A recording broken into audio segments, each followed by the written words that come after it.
मैनपुरी कचहरी रोड स्थित रज्जो देवी कबीर आश्रम पर हुआ सत्संग का आयोजन, जिसमें आश्रम के महंत अमर साहब रहे मौजूद। उन्होंने बताया है कि हर वर्ष राम रावण का युद्ध होने के बाद रावण का पुतला धू कर जलकर नष्ट हो जाता है तथा राम विजय का डंका बज जाता है तथा सीता वापस अयोध्या आ जाती है। इस प्रकार हर घर में विजय दशहरा की खुशी मनाई जाती है।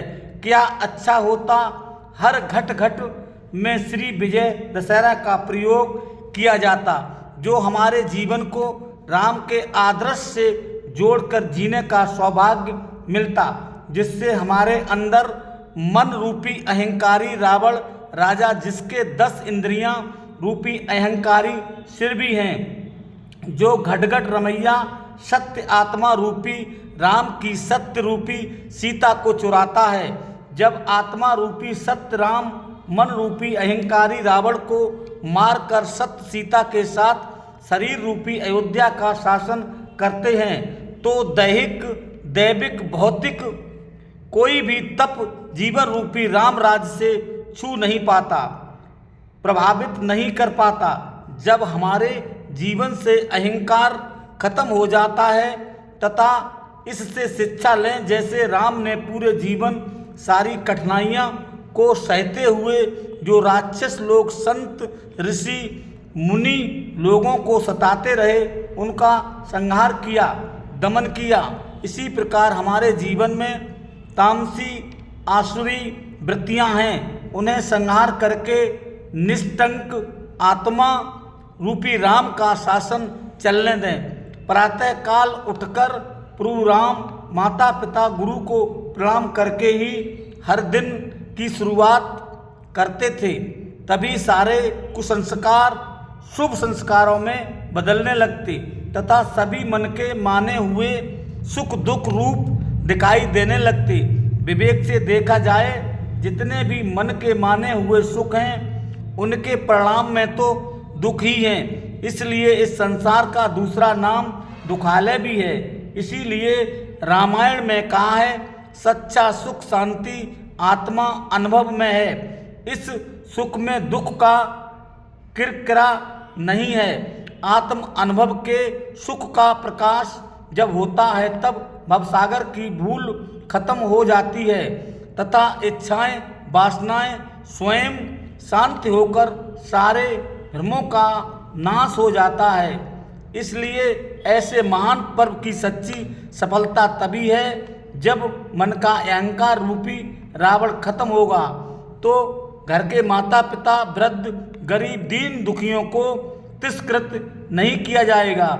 जहाँ सेवा भाव होगा, वहाँ राम आदि चारों भाइयों में त्याग और प्रेम था, जिनका निर्मल अंतःकरण हो जाता। निरंकारी भाव आने से वही सच्चा जन धन होता है, वहीं शांत सुख चैन उपस्थित होता है। आप इन तस्वीरों में देख सकते हैं, यहाँ पर बड़ी संख्या में कबीर आश्रम पर संत भक्त मौजूद हैं, जिन्होंने अपने भी विचार रखे हैं। यहाँ पर भजनों का भी आयोजन हुआ है। सभी संत भक्तों ने यहाँ पर एक ही बात कही है कि सत्य मार्ग पर चलें, सत्य धर्म पर चलें, झूठ न बोलें, यही सच्ची पूजा होगी। यहाँ पर क्या कुछ बताया है महंत अमर साहब जी ने, आइए ये भी जाने इस पूरी खबर के जरिए। हमारे YouTube चैनल मैनपुरी 84 न्यूज को सब्सक्राइब करें, लाइक करें। मैनपुरी से चंदपाल साकी की रिपोर्ट है। और जो यहाँ छूट जाता है सब माया के अंतर्गत आता। तो वही लोग संभल, यानी मरने के बाद भी एक यात्रा होगी, उस यात्रा के लिए कुछ संभल बनाने, कुछ सहारा बना ले जो वहाँ पर काम आए, तो वही संभल हमारी भक्ति होगी। क्योंकि भक्ति धन ऐसा धन है जो मरने के बाद भी साथ जाता। क्योंकि अरब खरब लो द्रव्य हो, उदय अस्त लो राज, भक्त महातम ना तुले, ये सब कौन है काज।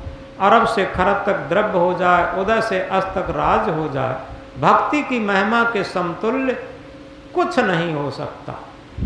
तो हम विचार करके देखें जीवन में क्या भक्ति धन को भी इकट्ठा किए हैं।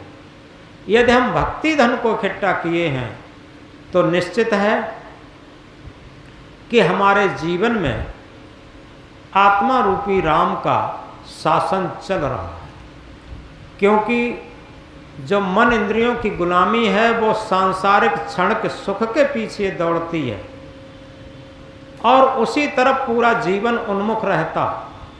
और जब पता लग जाता है ये दुनिया के सारे सुख दुख में बदलेंगे, अगर ये विवेक पैदा हो जाता तो निश्चित है वो सारे दुख हमें महसूस होने लगते।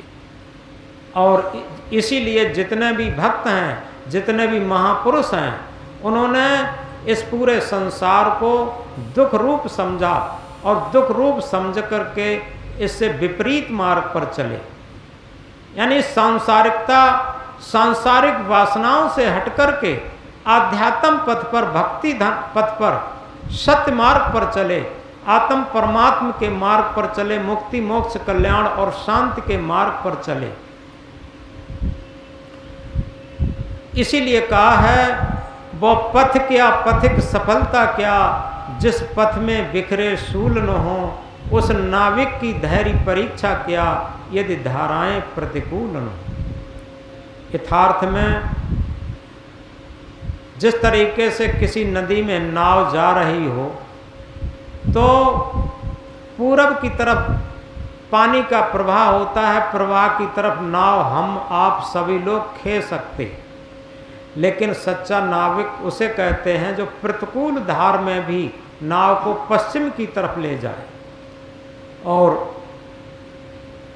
इसीलिए एक संत ने कहा है, पूरब ओर बहे सरताज में मीन बहे प्रवाह की धारा, आगे है धीमर जाल लगाए मीन फंसे भ्रम भूल की धारा, जो मछली बहे पश्चिम ओरा जान बचे पावे सुख सारा, राम लाल गुर पारख पाए तिन सत्संगत में लख सारा। यानी पूरब ओर बहे सरताज में, जिस तरीके से कोई नदी पूरब की तरफ बह रही है और उसमें मछली भी पूरब की तरफ बह रही है, आगे धीमर ने जाल लगा रखा है, मछली उसमें फंस जाएगी और मारी जाएगी। जो मछली बहे पश्चिम ओरा जान बचे पावे सुख सारा, अगर मछली पश्चिम की तरफ और धार काट करके, उसे काट करके और पश्चिम की तरफ बहने लगे तो उसकी जान बच सकती है और सारा सुख प्राप्त कर सकती है।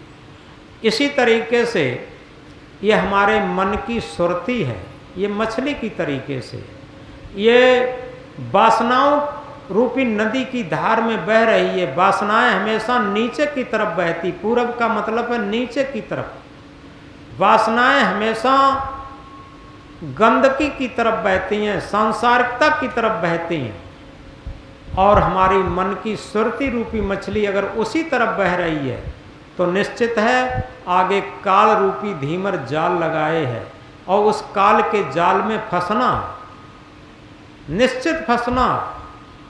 जो मछली बहे पश्चिम ओरा जान बचे पावे सुख सारा। पश्चिम की तरफ क्या है? इस वासनाओं की तरफ से हटकर के, मन की गुलामी की तरफ से हटकर के और आत्मा के तल पर जीवन जीना, ये पश्चिम की तरफ बहना। जब आत्मा की तल पर जीवन जीना शुरू कर देते हैं तो निश्चित है ऊर्ध्वगामी जीवन हो जाता, ऊपर की तरफ। जब ऊपर की तरफ जीवन हो जाता है, अधोगामी से ऊर्ध्वगामी हो जाता है, तो सारे विकारों, सारे पापों, सारे अधर्मों से, सारे कुसंस्कारों से हटकर के और अच्छे संस्कारों के साथ, सुख शांति के साथ, मुक्ति मोक्ष कल्याण के साथ आत्म स्थिति, आत्म साक्षात्कार की यात्रा पर चलने लगते, और वही सच्चे शांति का मार्ग है। तो इसलिए आज विजयदशमी पर्व पर हम लोग अपने आंतरिक विजय दशहरा को समझें कि अपने अहंकार रूपी रावण को मार करके और अपने अंदर आत्मा रूपी राम का राज्य स्थापित करें।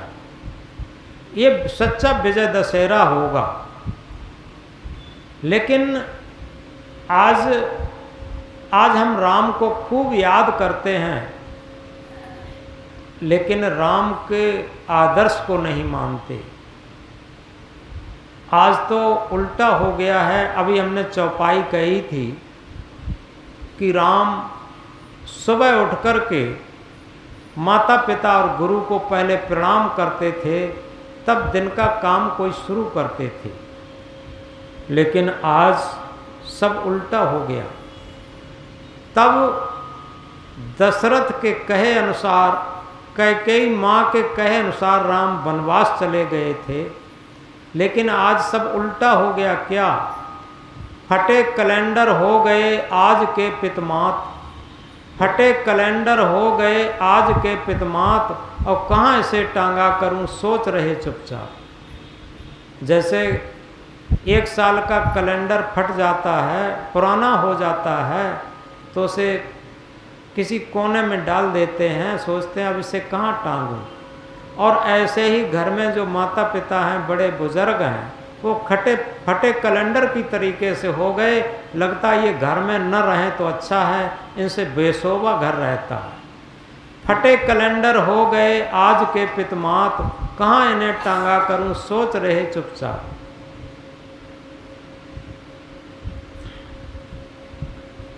सोच रहे चुपचाप। विकास, भारत में विकास इतना हुआ, विकास भौतिकता के नाम पर इतना हुआ विकास, भौतिकता के नाम पर इतना हुआ विकास। रामचंद्र देने लगे दशरथ को वनवास, रामचंद्र देने लगे दशरथ को वनवास। यानी आज भौतिक विकास हम चिल्ला रहे हैं, लेकिन भौतिकता के नाम पर इतना जरूर विकास हुआ है। सब बहुएं अपनी सास को निकाल रही, और लड़के अपने पिता को निकाल रहे। इस तरीके से कुल मिलाकर के रामचंद्र देने लगे दशरथ को वनवास। यानी लड़के ही अपने वृद्ध पिता को वृद्धा आश्रम में छोड़ने लगे। पहले कहीं भी वृद्धा आश्रम नहीं थे, सबके घर में ही बड़े बूढ़ों का सम्मान था, उनकी आज्ञा का पालन होता था, उनकी सेवा होती थी, सब कुछ होता था। कहीं भी वृद्धा आश्रम नहीं खुले थे। लेकिन आज सब उल्टा हो गया है। जब बड़े बूढ़े को, जिसने ये घर रूपी फुलवारी को लगाया था, उसे रिजेक्ट किया जाता है, क्या कल जो आज लगा रहा है वो भी तो रिजेक्ट होगा? पहले हमने देखा था, जब घर में कोई भंडारा होता था, घर में कोई भंडारे का काम होता था, रसोईया का काम होता था, तो घर वाले, रिश्तेदार और पास पड़ोस के मिल के भंडारा बनाते थे, और नचकुद्दा बाहर से बुलाए जाते थे किराए पर। आज क्या है? भोजन भंडारा के लिए किराए से बुलाए जाते हैं बाहर से लोग, जिन्हें हलवाई कहते हैं। भोजन भंडारा के लिए बाहर से किराए पर बुलाए जाते हैं, और नचकुद्दा घर के लोग बन जाते हैं। सब उल्टा हो गया। पहले हमने देखा था किसी गरीब के घर में किसी दिन चूल्हा नहीं जलता था।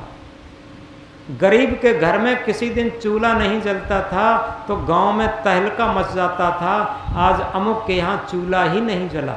आज रईसों के घर में किसी के यहाँ चूल्हा नहीं जलता। आप देखें, जो बहुत रईस लोग हैं उनके यहाँ रोटी नहीं बनती। वो अच्छी गाड़ियों में बैठकर 5 स्टार होटलों पर भोजन करके आते, उनके किसी घर में चूल्हा नहीं जलता। सब उल्टा हो रहा। तो इस तरीके से हमने ये बात कही थी, माता पिता संबंध में इतना हुआ विकास, माता पिता संबंध में इतना हुआ विकास, रामचंद्र देने लगे दशरथ को वनवास। यथार्थ में इस बात को अगर गहराई से समझें तो हमारे विकास पर, हमारी सभ्यता पर, हमारी योग्यता पर, हमारी पढ़ाई लिखाई पर, हमारे पूजा पाठ पर, सब पर एक प्रश्न चिन्ह है कि ये सब कुछ होते हुए, पहले जब कुछ नहीं था तब सब कुछ था, प्रेम था। आप इस बात को समझें, जब घर में कपड़े लित्ते कम होते थे, खाने के लिए कम होता था, आपस में लोगों में बहुत प्रेम रहता था, मिल बांट के सब खा लेते थे। और आज कपड़े लित्ते खूब हैं, सब पर 10-10 हज़ार रुपए का हर घर के सदस्य पर मोबाइल होगा, ये सब कुछ है। तब साइकिल भी नहीं मिलती थी, पैदल लोग पढ़ने के लिए जाते थे, रिश्तेदारी में जूता हाथ में पकड़ लेते थे, पैदल ही चले जाते थे, और तब बहुत बड़े प्रेम होते थे। तो इन चीज़ों को हम समझें कि विकास विकास, आखिर विकास कहाँ जाएगा। एक विकासवाद का उदाहरण हम सुनाते हैं। जिसे हम विकास कहते हैं वो विनाश की तरफ जाता है। जैसे उदाहरण के लिए हमें बाजार पैदल जाना पड़ता है और उसमें निर्वाह सबसे पहले चाहिए। निर्वाह के लिए हमने साइकिल ले ली, तो साइकिल से अब निर्वाह होने लगा कि हम बाजार जाते हैं, कहीं छोटी मोटी रिश्तेदारी में जाते हैं तो साइकिल से चले जाते हैं, हमारा निर्वाह होने लगा। जब तक निर्वाह रहता है तब तक कोई भी उसमें मन में पाप नहीं रहता। अब साइकिल में निर्वाह तो होता है लेकिन सुविधा नहीं है। सुविधा के लिए मोटरसाइकिल आ गई, आराम से बटन दबाई और चले गए, उसमें सुविधा है। टाइम भी समय लगा, टाइम भी कम लगा और एकदम पहुंच गए। मोटरसाइकिल में सुविधा तो है लेकिन आराम नहीं है, क्योंकि गर्मी में गर्मी, वर्षा में वर्षा, जाड़े में जाड़ा, आराम कोई नहीं है। सुविधा तो हुई लेकिन इसके बाद विकास में आता है आराम। आराम के लिए 4 व्हीलर है। अब 4 व्हीलर में बैठ गए, न वर्षा लगेगी न सर्दी लगेगी, आराम हो गया। आराम के तुरंत बाद आता है विलास।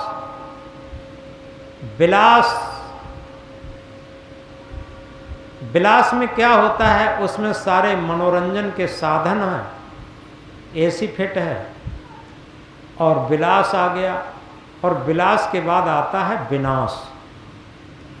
ये हमारे विकासवाद की परिभाषा है। याद रखें, जिस विकास को हम चिल्ला रहे हैं, ये सारा विकास आखिर विनाश की तरफ जाता है। इसलिए ये कहा है, भौतिकता के साथ साथ आध्यात्म को भी लेता चल, आध्यात्म को भी लेता चल, जड़ विषयों से हट करके चेतन स्वरूप में रमता चल।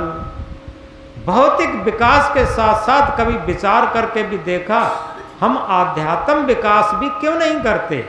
जब भौतिक विकास के साथ साथ आध्यात्म विकास होगा, पहले यही था जब हमारे ऋषि मुनियों की पद्धति थी, गुरुकुल में भौतिक शिक्षा के साथ साथ आध्यात्मिक शिक्षा भी दी जाती थी, तब हमारे बड़े बूढ़ों का सम्मान होता था और तब धर्म की स्थापना थी।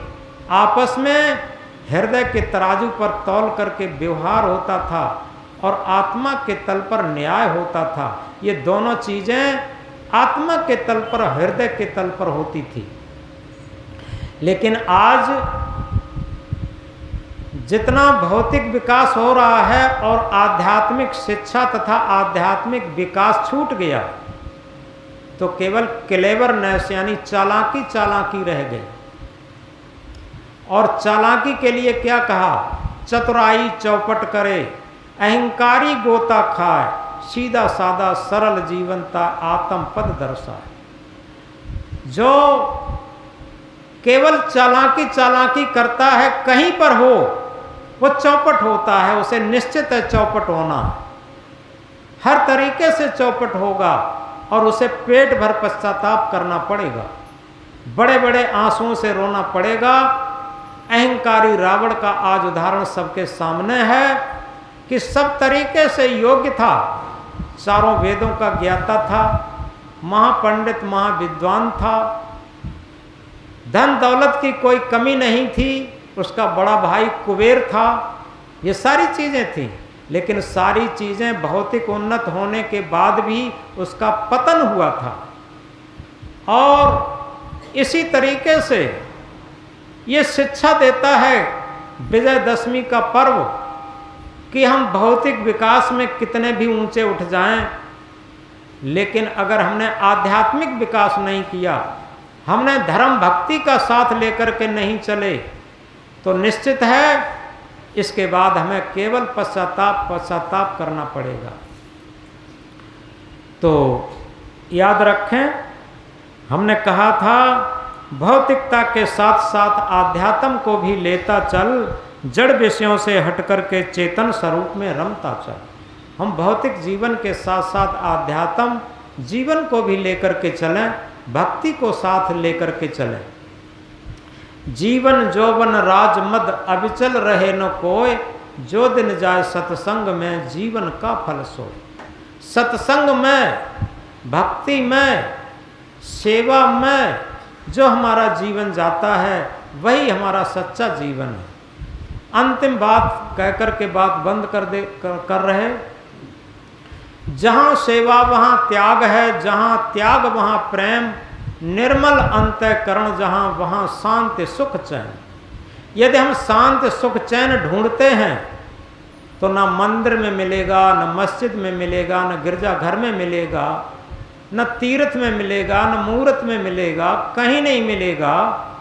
जहाँ सेवा भाव होगा, एक दूसरे की सेवा भाव का भाव हमारे अंदर होगा, जहाँ सेवा वहाँ त्याग है, वहाँ पर त्याग भावना होगी।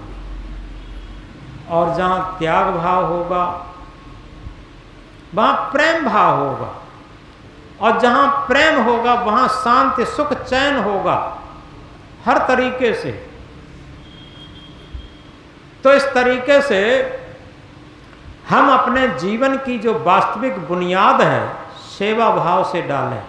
जिन घरों में आज भी सेवा भाव है, उन घरों में प्रेम है, भले ही धन बहुत न हो, लेकिन उन घरों में जाने से स्वर्ग जैसा महसूस होता। जहाँ सेवा वहाँ त्याग है, जहाँ त्याग वहाँ प्रेम, निर्मल अंतःकरण जहाँ वहाँ शांति सुख चैन। तो शांत सुख चैन पूर्वक जीवन जीने के लिए हमें सेवा भाव की जरूरत है। सेवा भाव से भावित कर्म सच्ची पूजा होती, मानवता जग कर के दानवता है खोती। सेवा भाव से भावित होकर के जो भी कार्य किया जाएगा वो सच्ची पूजा हो जाएगी, वहाँ अमानवता सब खत्म हो जाएगी और मानवता जग जाएगी। तो इसलिए आज इतना ही कहकर के बात को बंद करते, हम इन चीज़ों को स्मरण रखें कि चतुराई चौपट करे, अहंकारी गोता खाए। ये विजय दशहरा पर्व अहंकार को वध करने के लिए है। अपने वो रावण के पुतले कितने भी दहन होते रहें उससे कोई फर्क नहीं पड़ेगा। जो गली गली में अहंकारी घूम रहे हैं, घर घर में अहंकारी घूम रहे हैं, और हमारे घट के अंदर, शरीर के अंदर जो अहंकारी मन है, इसका दहन किया जाए। जब इस अहंकारी मन का दहन होगा तभी हमारा सुख शांत चैन में जीवन होगा। तो इस प्रकार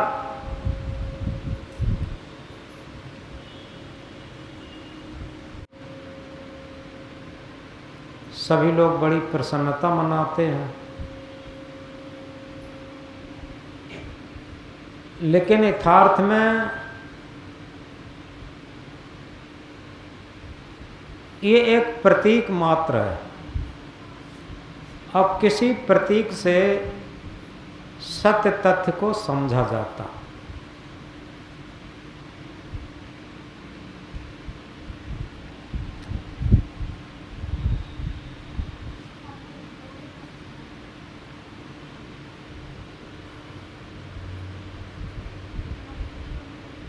रावण 4 वेद का ज्ञाता था, महापंडित महाविद्वान, लेकिन उसके जो कार्यशैली थी वो राक्षसी प्रवृत्ति की थी और उसकी माँ भी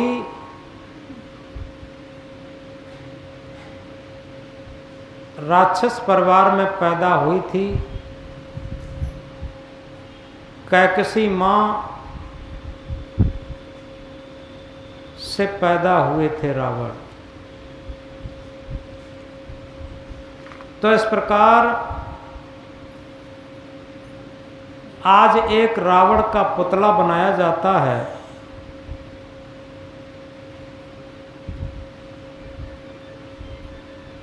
और उस पुतले का दहन किया जाता।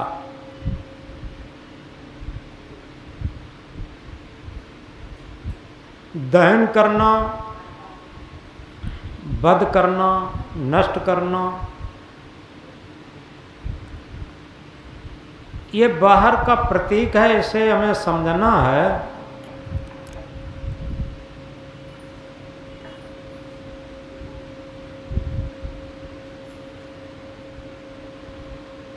हमारे अंदर जो मन का अहंकार है वही रावणत्व है।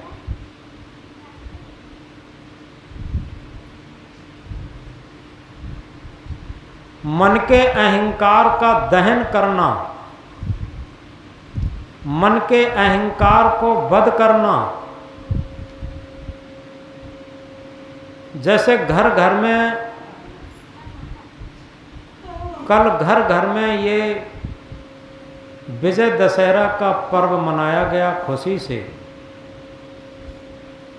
इसी तरीके से अगर घट घट में, ये शरीर भी एक घर है, इस शरीर के अंदर भी, इस घट के अंदर भी अगर इस दशहरा, विजय दशहरा पर्व को हम मनाना शुरू कर दें तो हमारे मन का जो वास्तविक अहंकार रूपी रावण है उसका दहन हो सकता, उसका वध हो सकता। और जब सबके अंदर अहंकार रूपी रावण का वध हो जाएगा तो निश्चित है हमारे अंदर जो घटघट रमैया राम है, आत्मा राम रूपी राम है, इसकी विजय हो जाएगी। पूरे जीवन मन के अहंकार की विजय रहती, आत्मा रूपी राम की विजय कहाँ रह पाती। गहराई से सोचें तो हमारे अंदर ही ये मन का अहंकार रूपी रावण बैठा है और इसके 10 सिर हैं। एक लाइन में आता है 10 इंद्रन पे मन है राजा, मन बस होए सिद्ध सब काजा। 10 इंद्रियों पर मन राजा, और ये मन राजा, इसके अंदर अहंकार रूपी रावण है और ये 10 इंद्रियां, ये सब विकारों की तरफ ग्रसित हैं। काम, क्रोध, लोभ, मोह, इन राग, द्वेष, छल, कपट, झूठ, ये इस अहंकार रूपी रावण के 10 सिर हैं। अगर ये हमारे मन का अहंकार रूपी रावण मरता है तो हमारे अंदर रामत्व जागृत होता। जो सत्य आत्मा राम है इसकी जागृति आ जाती, और इसकी जागृति में क्या होता है, राम राज्य होता। वो तो रावण को मार करके राम सीता सहित अयोध्या आए थे, तब राम राजगद्दी पर बैठे थे,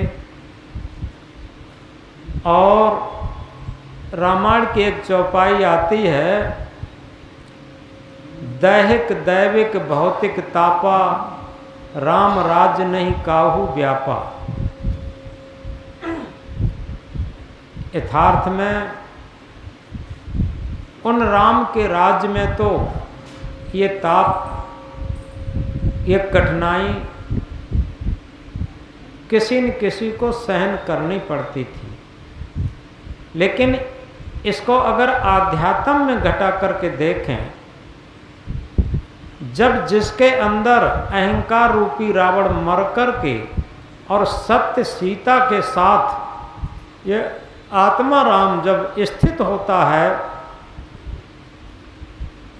और इस आत्म राम रूपी राम का राज्य होता है इस हमारे जीवन में, इस शरीर में, तो दैहिक दैविक भौतिक तापा, ये ताप फिर प्रभावित नहीं करते, क्योंकि मन अप्रभावित हो चुका, इनका प्रभाव नहीं रहता। दूसरी बात ये होती है, यथार्थ में आज अगर सही तरीके से देखा जाए, पहले ये बहुत कम होते थे, दुर्गा पूजा और ये जितनी भी पूजाएं हैं, जितनी भी कथाएं हैं, यज्ञ हवन हैं, ये बहुत कम होते थे, लेकिन लोगों के अंदर जागरूकता बहुत थी। जितनी औपचारिकता धर्म के नाम पर बढ़ती चली जाती है, उतना ही ओरिजिनलपन, स्वाभाविकपन सब घटता चला जाता। क्योंकि पहले जो रामायण की चौपाई क्या कहती है, प्रातः काल उठ के रघुनाथा, मात पिता गुरु नावे माथा। ये चौपाई से ही राम प्रभु बने, भगवान बने। अगर राम माता पिता को न मानते, राम गुरु सदगुरु को न मानते, तो न उनसे कोई प्रभु कहता, न उनसे कोई राम कहता, न कोई भगवान कहता। लेकिन इस चौपाई का अनुसरण पहले लोग बहुत करते थे। हमने देखा था, हम लोग जब पढ़ते थे तो रोज माता पिता के चरण स्पर्श करके, और छोटे क्लासों में जब पढ़े थे तब रोज अध्यापक के भी पैर छुए जाते थे। तो माता पिता और गुरु को प्रणाम तब सब लोग करते थे। और जब ये ज़्यादा प्रचार हो गया, रोज कहीं न कहीं राम और रावण का युद्ध, इसका मंचन होता है, कथा का श्रवण होता है, और तब शायद ही शास्त्री भी नहीं छूता होगा अपने माता पिता के पैर। जो गद्दी पर बैठ करके कहता है वो भी नहीं छूता होगा।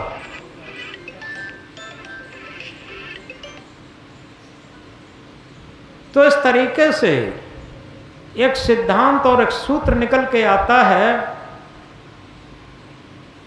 Action speak later than words. कर्मों की धुन शब्दों से ऊंची होती है। भले ही कोई बहुत बड़ा प्रवक्ता, गायक, कलाकार न हो, कोई बात नहीं, लेकिन सबसे बड़ी बात है वो कर्तव्यनिष्ठ हो। अब ये रामायण की चौपाई सब याद कर लेते हैं कि प्रातः काल उठ के रघुनाथा, मात पिता गुरु नावे माथा। लेकिन प्रातः काल उठ कर के अपने दिन की शुरुआत, दिन के कार्यों की शुरुआत माता पिता और गुरु के चरण स्पर्श करके कौन कर पाता? अगर नहीं कर पाते तो इस चौपाई का अनुसरण कहाँ करते? अगर महानता को छूना है तो निश्चित है किसी महापुरुष के आचरण को छुएं। जब हम आचरण को छुएंगे तो वो आचरण हमारे अंदर, वो आदर्श हमारे अंदर उतरेगा और उसके अनुसार हमारा जीवन बनेगा। तो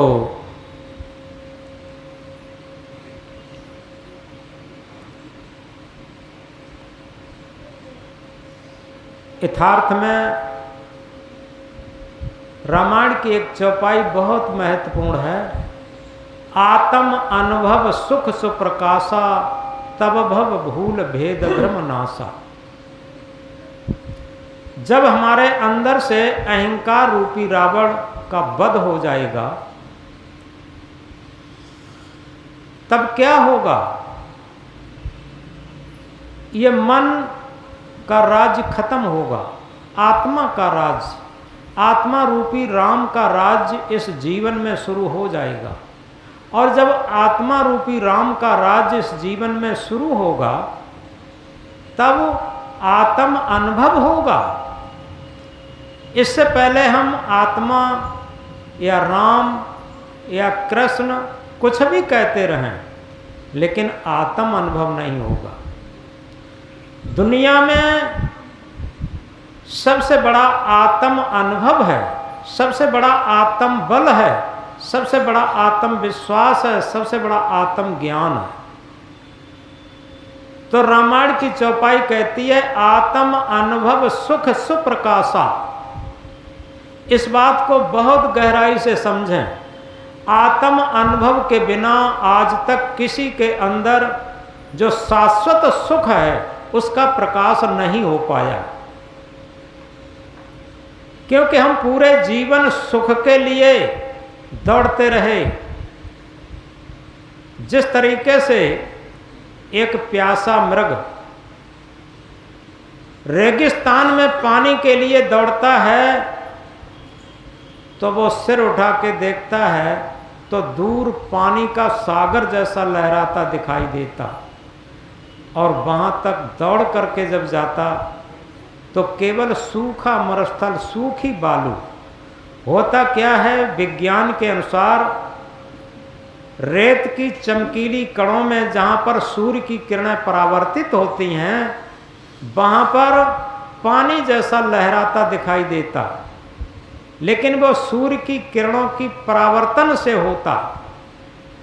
ऐसा कभी कभी देखा होगा, गर्मियों के दिन पर जब रोड पर जाते हैं, जहाँ रोड नया बना होता है वहाँ भी सूर्य की किरणें परावर्तित होती हैं तो लगता है आगे रोड पर पानी भरा है, लेकिन वहाँ सूखा रोड रहता। ऐसे ही एक प्यासा मृग रेगिस्तान में पानी के लिए दौड़ता है, और जहाँ पानी का सागर जैसा लहराता दिखाई देता वहाँ जब पहुँचता है तो सूखा मरुस्थल। फिर निगाह उठा के देखता है तो उतनी ही दूरी पर फिर पानी जैसा लहराता दिखाई देता, वहाँ भाग के जाता है, वहाँ भी सूखा मरुस्थल। और धीरे धीरे दौड़ता दौड़ता प्यास तेज हो जाती और उसके प्राण पखेरु उड़ जाते, हिरन प्यासा ही चला जाता, अतृप्त ही चला जाता। ये बात सबको बड़ी अच्छी और अनुभव में आती होगी, लेकिन यही स्थिति हमारे मन की है। ये हमारा मन सुख रूपी पानी की तलाश में है। रूपी मृग वासनाओं के रेगिस्तान में, थोड़ा गहराई से समझें, इच्छाओं के, वासनाओं के रेगिस्तान में और सुख रूपी पानी के लिए दौड़ रहा है। सुख कहाँ मालूम पड़ता? जहाँ ये इसकी मन की आकर्षण है, आसक्ति है, ममता है, मोह है, वहाँ इसे सुख महसूस होता। लेकिन मन वहाँ तक दौड़ के जाता, वहाँ सुख नहीं मिलता, क्योंकि मन की किरणें वहाँ पर परावर्तित होती हैं, आकर्षण की जगह पर परावर्तित होती हैं, इसलिए सुख महसूस होता। उस रेगिस्तान की तरीके से वहाँ पर सुख होता नहीं है। फिर वो उसी तरीके से दूसरी चीज में जहाँ आकर्षण रहता है वहाँ मन भागता है। लेकिन पूरे जन्म से लेकर मृत्यु काल तक ये मन रूपी मृग सुख के लिए दौड़ता है, सुख रूपी पानी की तलाश में दौड़ता रहता, लेकिन कभी इसे सुख रूपी पानी मिला नहीं और ये अतृप्त ही प्यासा ही चला जाता। अगर इसे सुख रूपी पानी मिलेगा तो कहां मिलेगा?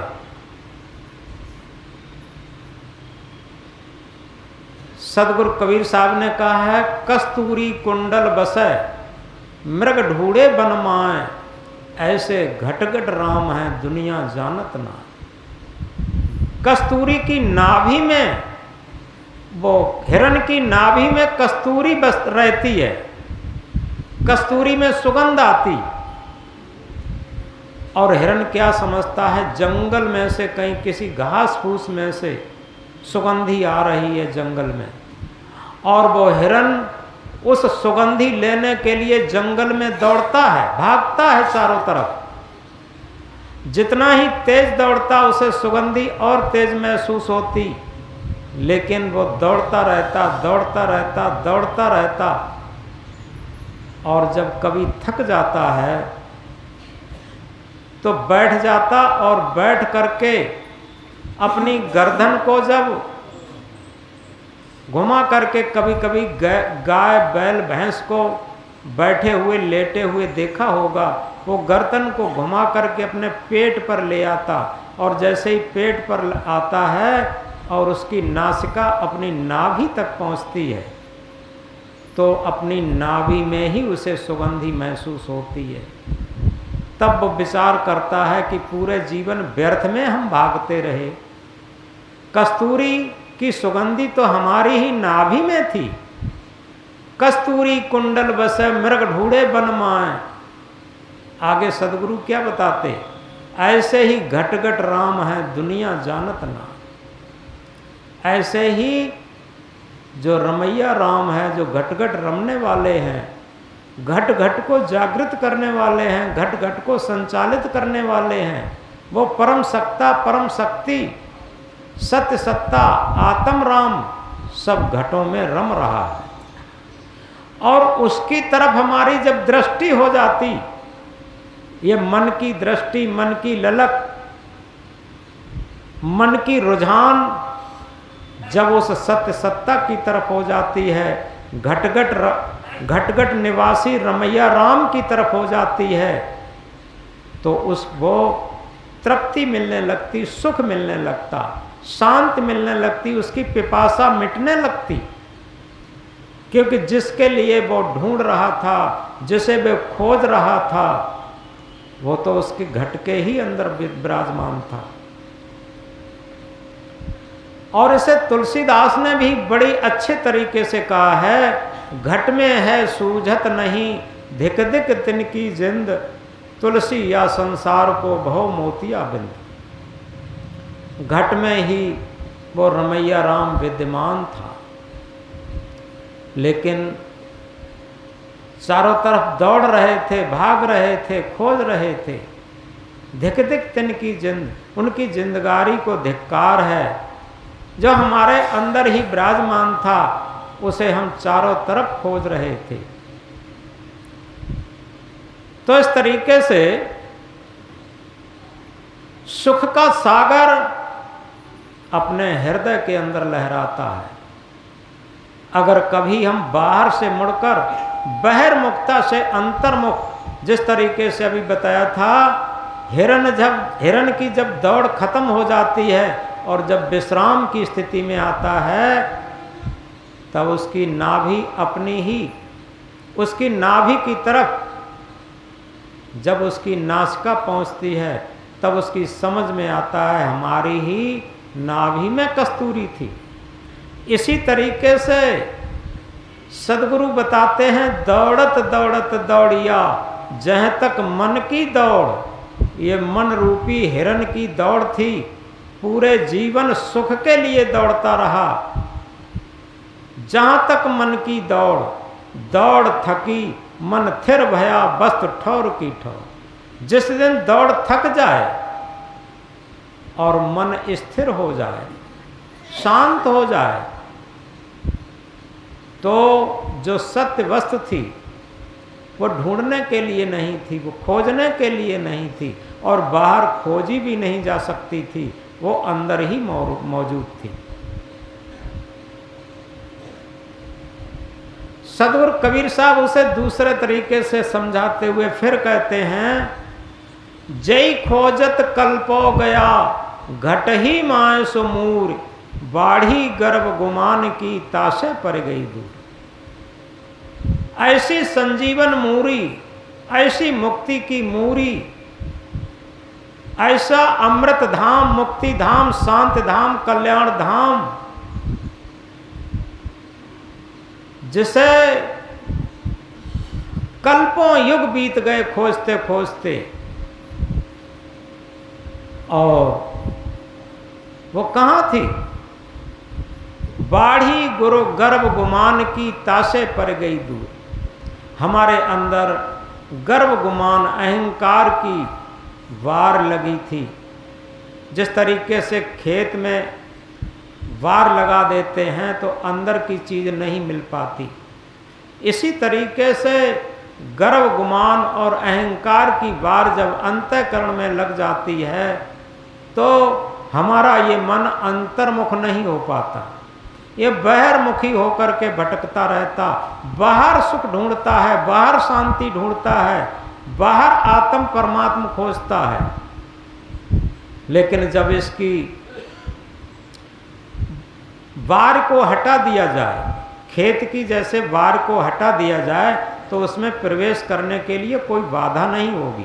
इसी तरीके से गर्व गुमान अहंकार की वार को हटा दिया जाए तो वस्तु ठौर की ठौर, जो सत्य वस्तु थी, जिसे आत्म परमात्मा कहते हैं, जिसे सुख शांति कहते हैं, वो कहीं बाहर नहीं थी, वो तो हमारे अंदर ही थी। तो इसलिए ये विजय दशहरा पर्व हमारी मन इंद्रियों पर, मन के अहंकार रूपी रावण का वध करके और इसके अंदर रामत्व को प्रकट करने का, राम के शासन के लिए जागृत होकर के, राम के शासन आने के लिए जागृत होना था। तो इस प्रकार अगर हम गहराई से सोचें, एक बहुत महत्वपूर्ण बात, जिसे कबीर साहब ने एक महामंत्र में कहा है, सुख के माथे सिल पड़े नाम हृदय से जाए, बलिहारी व दुख की पल पल नाम रटा। अगर इस मंत्र को हम अपने हृदय में रख करके और इसका रोज स्मरण करें तो निश्चित है जो सुख शांति का सागर है, अमृत धाम है, उसकी स्थिति में हम पहुंच सकते। क्योंकि अगर एक आध्यात्म विज्ञान के द्वारा एक विश्लेषण किया जाए, एक व्याख्या की जाए, तो समझ में आएगा कि दुनिया में सुख और दुख मन माने का है।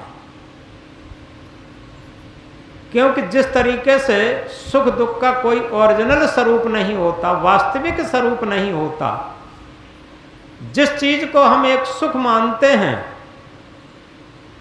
जैसे कोई आदमी बीड़ी पीता है तो उसके सामने बंडल माचिस रख दिया जाए तो वो एकदम सुखी हो जाएगा, और जो आदमी बीड़ी नहीं पीता उसके सामने बीड़ी सुलगाई जाए वो आदमी दुखी हो जाएगा। जो आदमी शराब पीता है उसके सामने शराब का पाउच रख दिया जाए तो वो सुखी इतना सुखी होगा कि वो नाचने लगेगा, और एक आदमी शराब का पाउच देख करके दुखी होकर के वहां से खिसकने लगेगा। तो आप पूरी जीवन की व्याख्या करें। कहां महात्मा बुद्ध पूरा राजगद्दी, इकलौते बेटे और सुंदर पत्नी यशोधरा, सुंदर पुत्र राहुल को छोड़ करके, और क्या कहते हैं, दुख और दुख से निवृत्ति। ये तो संसार सब दुखालय है, और इस दुखालय से निकलने के लिए हमें जो शाश्वत सुख है, जो ऐसा सुख कभी दुख में न बदले, इसी के साथ एक बात बहुत गहराई से समझने की है। यहां जितने भी लोग बैठे हैं ऐसे सुख को नहीं बता सकते जिस सुख के परिणाम में दुख न आया हो, जिस भौतिक सुख के परिणाम में दुख न आया हो, जिसे हम सुख मानते वही दुख का कारण होता। आप इसे समझ लें, कुछ भी सही, एक भी ऐसा उदाहरण आपको नहीं मिलेगा जिस सुख के पीछे दुख न हो। आखिर जीवन मिला, और जीवन मिलने के बाद इसमें शुरू से दुख शुरू हो गया, क्योंकि शरीर के दुख के साथ साथ इसमें गरीबी दुख है, निर्धनता दुख है, अनमिलता दुख है। जहाँ मन का मिलान नहीं होता वहाँ दुख हो जाता है। और इसी के साथ एक जगह कहा है, जुर जूड़ी पित बात कफ पेट दर्द और सूल, कष्ट दर्द खुजली बदर वधिर, ये शरीर दुख मूल। ये तमाम शारीरिक दुख, तमाम मानसिक दुख, और इसी के साथ साथ राग द्वेष छल कपट, इन विकारों के दुख, काम क्रोध लोभ मोह अहंकार का दुख, और सबसे बड़ा दुख जन्म मरण का दुख। ये सारे दुखों में हमारा सुख, मन का माना हुआ सुख गूलर का फूल हो जाता। और इन सारे दुखों का जहां पर अंत होता है वहीं पर शाश्वत सुख का, शाश्वत सुख की शुरुआत होती है। एक ऐसा शाश्वत सुख जो कभी भी दुख में न बदले, ऐसा भी सुख होता।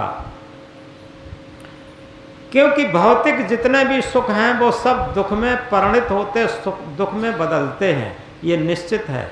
और एक ऐसा भी सुख होता जो कभी भी दुख में नहीं बदलता, वो शांत में बदलता। तो वो कौन सा सुख है? वो सुख है मन के आयाम से पार आत्म सुख। और उसी सुख को इस रामायण की चौपाई में कहा था, आत्म अनुभव सुख सुप्रकाशा। जो अभी हम बता रहे थे कि आत्म अनुभव का जो सुख है उसका प्रकाश, और उसके प्रकाश में आगे क्या बताया, तब भव भूल भेद भ्रम नाशा। तब ये भव की भूल का भ्रम सब नष्ट हो जाता, और जहाँ ये भव का भूल और इसका भेद सब नष्ट होता है, वहीं पर शाश्वत सुख का जन्म होता है, वहीं पर सत्य सुख का, सत्य सुख की शुरुआत होती है। तो इसलिए इस भ्रामिक सुख से हटकर के हम जो शाश्वत सुख है, यूनिवर्सल सुख है, उस सुख को हम समझें, जिसे आत्म सुख कहा। आत्म अनुभव सुख सुप्रकाशा तब भव भूल भेद भ्रम नाशा। तब इस भव सागर रूपी भूल का भ्रम मिट सकता, अन्यथा इस भव सागर में ही लोग गोता लगाते रहते हैं, सुख ढूंढते रहते हैं। तो इसलिए इस महान पर्व विजय दशहरा के संबंध में ये कुछ बातें बताई। हमारे शरीर के अंदर, हमारे घट के अंदर भी विजय दशहरा मनाया जाए, और वो विजय दशहरा यही है कि जब हम विजय दशहरा मनाएं तो जिस तरीके से रावण का पुतला फूंक दिया गया, दहन कर दिया गया, वध कर दिया गया, और ऐसे ही हमारे अंदर अगर अहंकार रूपी रावण का वध कर दिया जाए, दहन कर दिया जाए, तो निश्चित है जिसे हम शाश्वत सुख कहते हैं, जिसे शाश्वत शांति कहते हैं, जिसे हम राम राज्य कहते हैं, वो हमारे जीवन में स्थापित हो जाएगा। जिसके जीवन में राम राज्य स्थापित हो गया, राम के राज्य में जिसका जीवन चलने लगा, तो निश्चित समझो वो स्थायी सुख, वो शाश्वत सुख, वो शाश्वत शांति, वो परम धाम, शांत धाम उसे प्राप्त हो गया। तो इस प्रकार कभी विचार करके भी देखें कि बाहरी औपचारिकताओं से हट करके कभी हम अपने अंदर भी विजय दशहरा मनाएं। और जिस दिन अपने अंदर का विजय दशहरा पर्व, यह भी एक पर्व है, विजय दशहरा पर्व हमारे अंदर जिस दिन घटित हो जाएगा, और जिन संतों के अंदर, जिन भक्तों के अंदर घटित हुआ, उनका जीवन परम आनंद में पहुंच गया, परम शांति में पहुंच गया। जिन भक्तों को आज हम जानते हैं, उनके जीवन को तो देखिए, उन्होंने सबसे बड़ा गहना क्या बनाया? दुख को।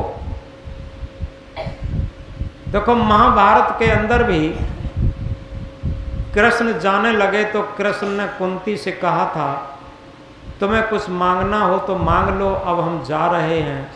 तो कुंती ने कहा कि हमें कुछ नहीं चाहिए, हमें क्या चाहिए? हमें केवल दुख चाहिए। तो कृष्ण ने कहा था कि दुख तो दुनिया में कोई नहीं मांगता, आपने दुख क्यों मांग लिया? तो कुंती ने क्या कहा था? कुंती ने कहा था कि अगर हमें दुख हमारे सन्मुख रहेगा तो हमेशा अपने प्रभु का, अपने सत्य को हम याद रखेंगे। यथार्थ में ये बात बहुत गहरी है। दुख का और सत्य का बिल्कुल अटूट नाता होता है। जो भी सच्चा दुखी हुआ है वही सच्चा भक्त बना, वही सच्चा संत बना। पहले हम उदाहरण लेते हैं अपने शहीदों का।